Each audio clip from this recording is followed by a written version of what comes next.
আমি বিশেষ করে মেয়ের বাবারা যারা নিজের মেয়ে বিয়ে দেওয়ার জন্য সরকারি চাকরিজীবী খুঁজেন, পয়সাওয়ালা খুঁজেন, বড় বড় পদে থাকা মানুষগুলোকে খুঁজে বেড়ান, আমি তাদেরকে বলি আপনার মেয়ের জন্য ফজরের নামাজের সামনের কাতারে থাকা যুবকগুলোকে খুঁজে বের করেন।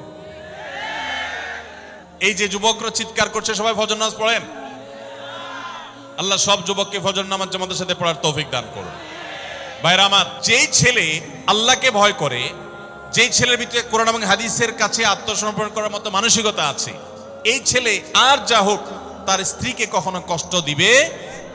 যেই মেয়ে কোরআন হাদিসের কাছে নিজেকে সমর্পণ করেছে, কোরআন হাদিস যেহেতু স্বামীকে শ্রদ্ধা করতে বলে, এই মেয়ে কখনো স্বামীর প্রতি অশ্রদ্ধা করবে না।